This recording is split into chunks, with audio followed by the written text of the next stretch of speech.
Hi, my name is Jay, and I'm a concerned citizen that actually studies politics for a living. And given that the national media is a disgrace, and not only does it not inform us, but actually tends to misinform us, I wanted to take a few moments to reason with you. Given the stakes in this election that's coming up in less than 2 months, and really how incredibly important it is for all of us to be involved. And the theme here that I'm going to try to get through to you is why you should strongly support Hillary Clinton for president, even if you don't like her. So let's start out with the basics of where we are. So on one hand, we have Donald Trump, who is a racist, xenophobic, misogynist, scam artist, fraud, white supremacist, whose campaign is being run by the far fringes of the radical right. So think of your crazy, crazy uncle, the one that sends you all the racist, insane conspiracy theories. Those are the people who are running Mr. Trump's campaign. Also, let's be clear here that Mr. Trump inherited many millions of his dollars from his father. He is not self made. He's gone on to multiple bankruptcies. He scams people, sues people, stiffs people. And let's also not forget, besides the fact that he has no executive experience, zero knowledge of any policy, his claim to fame politically is in leading the movement to question the citizenship of our president, Barack Obama. So we have Donald Trump, a truly vile and despicable human being on every level. That's one choice. Then we have Hillary Clinton on the other. I will get to third-party candidates a little later, but I can get cut to the chase now. There's only two choices in terms of actually who can win. And Hillary Clinton, who is she? Well, she was a first lady. She was Secretary of State. She was a senator. She's certainly not very charismatic. She's in many ways not very likable. She makes a lot of mistakes. There's no question that she has bent the truth.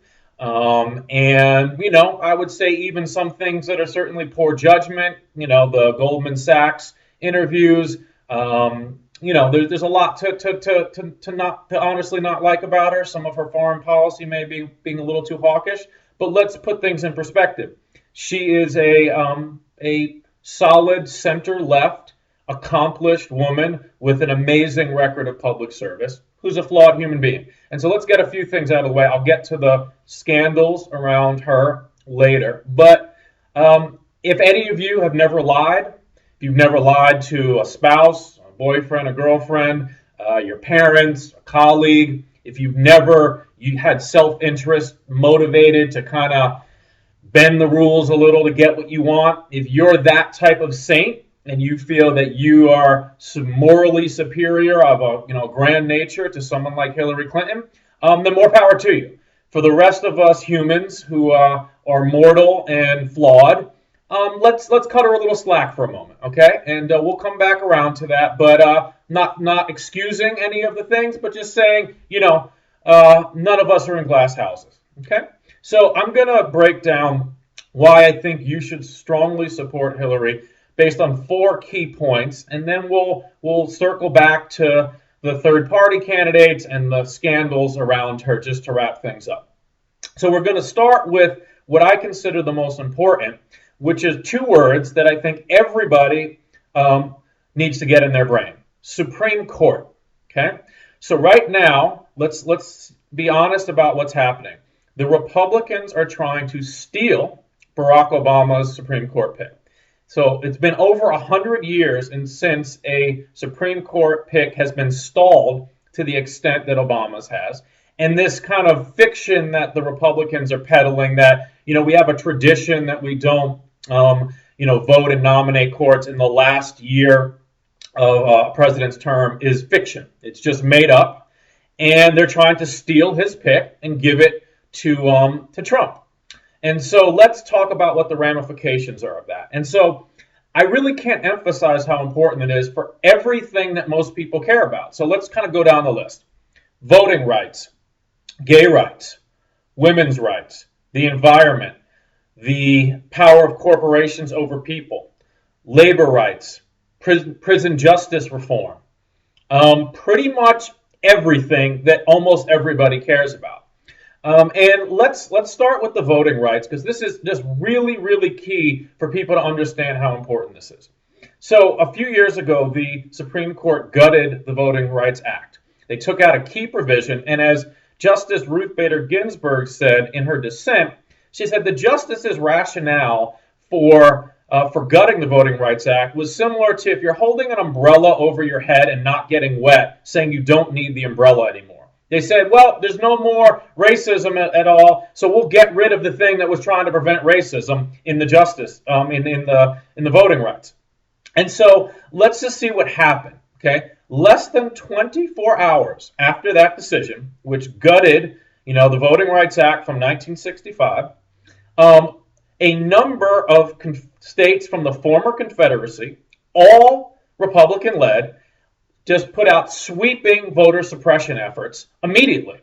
So, little coincidental, right? Voting Rights Act gutted, sweeping voter suppression in or not all, but most, and only exclusively the former Confederate states. And let me be clear here about what these laws are. These are voter suppression laws. They are not voter rights protections or against fraud, which they try to lie to you about. So why do we know this? First, they're trying to cut back on early voting. How does early voting have anything to do with voter fraud? They're trying to say you can't do same-day registration. They make it harder for students to vote. They make, if you're not in your, the precinct that you're registered, you can't submit a ballot somewhere else and then it get counted. Okay, so these are all clearly voter suppression, and we have even better proof. The Republicans are on record admitting it. In North Carolina, they are admitting that they targeted minority voters and black voters and Democratic voters almost with a surgical precision. So when the federal courts a couple weeks ago said that this was not constitutional and not okay, they cited this. They said this is direct discrimination. Now, right away, the Republican-controlled North Carolina government appealed to the Supreme Court an injunction against this ruling. What they said is, since we want to appeal this to the Supreme Court, please let us not have to follow the ruling and go ahead with the voter suppression. So they wanted to continue. So there's 8 justices because the Republicans are blocking Merrick Garland. The 4 Republicans who originally gutted the Voting Rights Act said, yes, we want to block this federal ruling from going into effect. We want to allow you to continue to discriminate after it was proven that it was intentionally discriminated. The 4 liberal justices, Democratic justices, wanted to let the federal ruling go ahead, and since it was deadlocked, the federal ruling is going ahead. So let's talk about the stakes here. The stakes mean that if Trump gets another right-winger on the court, you will have a 5-justice majority saying that it is constitutionally okay to purposely discriminate against minorities and Democrats and enshrine it into law. Okay? This means we will usher in a 21st century version of Jim Crow. So we can talk about democracy all we want, but this means that discrimination will be constitutional. Okay? So that's step 1. Let's do climate change for a second here. First of all, Donald Trump has said climate change is a hoax perpetrated by the Chinese to steal American jobs. So put aside how batshit crazy that is for a second, and let's get to the role of the Supreme Court. So the Supreme Court, a week before Scalia died, it issued a stay with a 5-justice majority, with Scalia being the 5th vote, against Obama's Clean Power Rule, which is his big thing to regulate the emissions from the power generation sector, and it's a big part of our commitment to the Paris Agreement. So if Donald Trump, climate change is a hoax, gets that 5th justice, that means they're probably going to invalidate the major accomplishments for climate change and then invalidate our big contribution to this global agreement. So those are 2 reasons, but essentially everything else is on the table, right? You want to overturn Citizens United, like most common sense people do. Hillary Clinton has pledged to do that. She can't do it alone. It has to come through the courts or constitutional amendment. Constitutional amendment is impossible, or at least close to impossible, and it will likely never happen. She gets that 5th justice. Our people will start getting cases through the lower courts, and within a few years, we will have a fifth justice to overturn Citizens United. And then again, everything else is on the table. A women's right to choose, gay rights, right? Can religious organizations persecute gays, right? Workers' rights, everything here. This is the biggest deal. Now, if you're like me and you're under 50, you've never breathed a single breath in this country with a liberal majority Supreme Court. You don't even know what it's like. I don't know what it's like. It's such a big deal, but we don't even know. We don't even have an imagination. And I guarantee you, if Hillary Clinton wins and we get that fifth justice and you see all those 5-4 decisions going on the liberal side and it's expanding rights and protecting the environment, you will be blown away. And by the way, this is why the right wing wants Trump to win so bad. They don't care about anything. They don't care about that he is manifestly unfit for office. They want that fifth justice. They've had the majority for all this time. They see, even though their views are shared by a tiny minority in this country, they can still exert their influence because they have a court that nobody else can touch. Once those justices say it, they have lifetime appointments. So this is the real deal, people. Let me be clear about this. If Hillary Clinton did nothing besides giving us a liberal Supreme Court, that would be a huge accomplishment. Game changer for generations. That single thing, okay? And if Trump gets it and the right wing gets it, it will push back the causes of progress for potentially a generation or more. Okay, so that's point one, and I want you to just keep that. Supreme Court, okay, that is on the table now. It's either steal Obama's pick or give it to Hillary Clinton. Okay, so second thing is foreign policy. And I think there's absolutely legitimate criticisms of Hillary Clinton's somewhat hawkish views, although I think they are overstated. But I think she's admitted her Iraq war mistake. She's clearly not interested in getting involved in any new ground war in the Middle East. She's certainly restrained. I think she's learned. I think she's sensible. I think she sees the costs of the Iraq war. I think she understands that we have to be much more restrained, and she'll be much more in line with Obama's policy. Again, whether you think Obama's done everything right, she represents something that's relatively restrained and I think sensible. Now let's picture Donald Trump with the nuclear codes and controlling the world's most powerful military for 4 years minimum. Let's just let this one sink in here, okay? Donald Trump, carnival barker, fraud, con man, controlling the U.S. military. Now, let's take a step back and think about ISIS, because Donald Trump is a recruiting poster for ISIS. Okay, they are licking their chops. I work with counterterrorism people in where I teach, and they know this, right? ISIS wants a world war. They want a clash of civilizations. They want us to overreact. So already Trump's giving him the recruiting posters of a lifetime, right? Ban Muslims and ideological tests, okay? And so they're going to do everything they can to goad him into a massive new campaign. And you think someone as fragile and weak as Donald Trump is not going to be goaded into this? Do you really think in 4 years he's not going to be goaded in by ISIS? I mean, they're going to go all out, okay? Then let's look at another side of foreign policy. So we got Putin, who's already playing Trump like a little marionette because really weak, insecure people stroke their ego a little and, they'll do whatever you want. And so, already Trump's bad-mouthing NATO. So, yeah, Putin's going to say, hey, I'll take a few little of these Eastern European countries. They're tiny. No one cares. No one cares about NATO, right? So let's embolden Russia.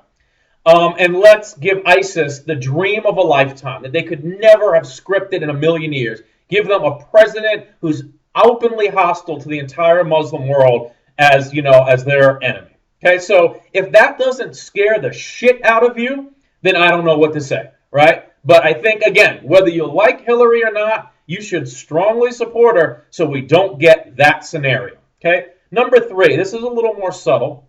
This is about institutions, okay? People who want to destroy and just burn stuff down have a much easier job in this world because it's easier to destroy than to create. This is what I teach my students all the time. I'd say we're at a structural disadvantage. We want to build things. We want progress. The other side just wants to kick things down, okay? So let's think about these institutions in the United States. Imagine the Environmental Protection Agency, what it's going to be after 4 years when Trump's Koch brother-backed coal misers are in charge of the EPA. Imagine the Department of Education after 4 years of being controlled by right-wing religious zealots who want to impose creationism.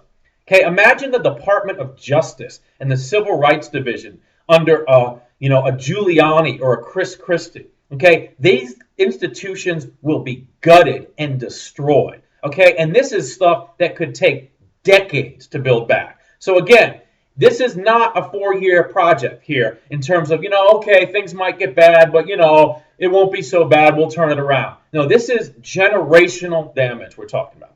And the last thing I think maybe even in some ways is the most important, although it's also important, I think you could mix this list up and choose any one.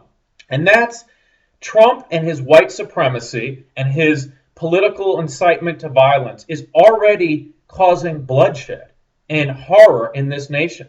There are children in schools, Hispanic kids, immigrant kids being shouted down, build that wall, we're going to kick you out when Trump is president. Right now, today, just yesterday, okay, in New York City, a crazed Trump supporter went after and assaulted 2 Muslim women wearing veils who were pushing baby strollers.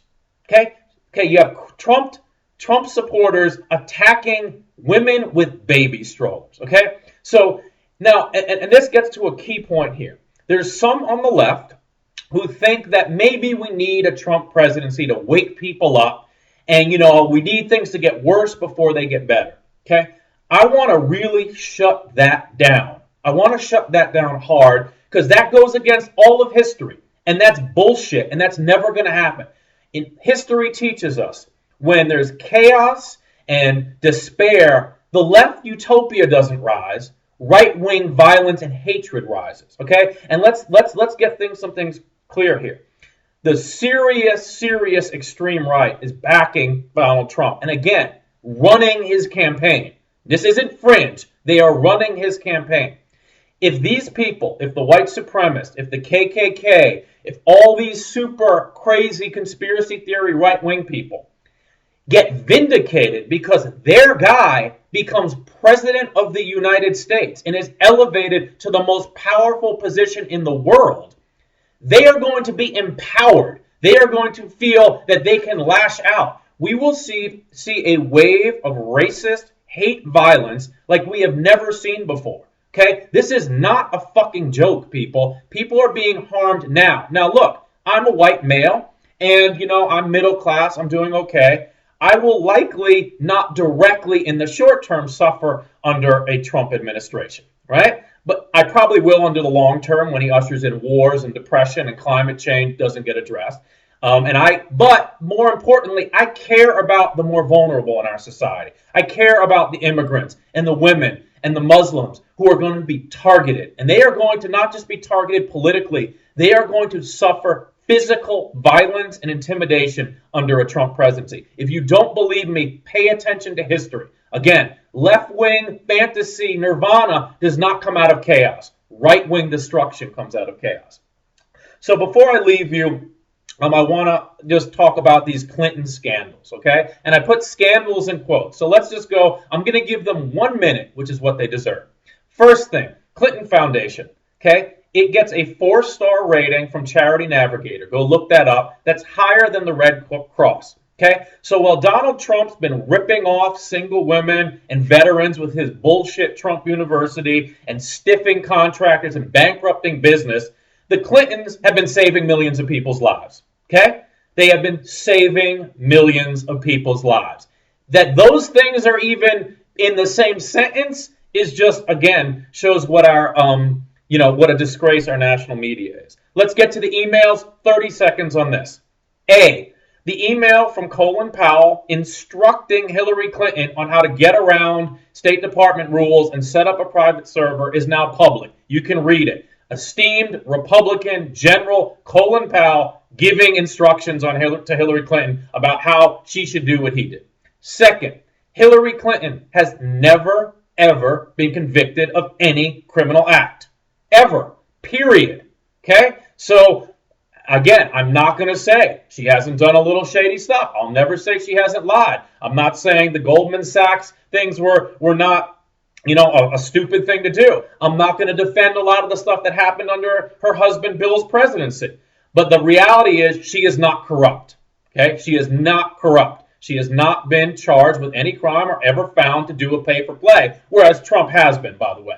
So Trump paid $25,000 illegally out of his foundation to pay off the Attorney General of Florida to not bring a suit against his university. So we actually have real pay to play busted by Trump, and after 30 years of investigations, zero on Clinton. And let me leave it on the last couple points, which is this lesser of evils. So again, some of you might not like Hillary, totally fine. I'm not trying to get you to like her. But this notion that she's a lesser of evil, just get that out, okay? That's just bullshit, okay? Hillary Clinton is not evil. Donald Trump is evil. He is an evil, despicable human being who would do irreparable damage to the United States. Okay, if anything, he's a sociopath. I mean, he's mentally ill. He maybe evil's the wrong word because he's such a sociopath, psycho, lunatic that I don't even think he's really in charge of his own faculties. Hillary Clinton, you could say a lot of things. Compromised, unlikable, too reserved, too political, not always forthright. Fine, totally reasonable. I'm not going to defend her against those charges. Those are reasonable charges. She is not evil. Voting for Hillary Clinton is not a lesser of evils. In fact, not voting for her is empowering Donald Trump, who is truly evil and a true sociopath. So again, let's just end on a couple notes, the Jill Stein, Gary Johnson stuff. Okay, I'm going to put aside my legitimate criticisms of them and just break it down. They have zero chance of winning. Zero. Okay, and I don't think they deserve to win either. They don't have, the chops, nor, Gary Johnson doesn't even know what Aleppo is. Jill Stein has no experience. And by the way, for my kind of Green Party friends and, the Bernie people who really want that third party stuff, that's great. Green Party, go out, win some mayorships, win some governorships. Show that you can lead, you can run an executive branch. And hey, I do think we need third parties, and I will completely, take a look at you. But don't come out of nowhere. Don't come with any Clinton and Trump are the same, vote for me. Don't come with that bullshit, okay? So we have two choices. And again, I just want to make this abundantly clear before I sign off here.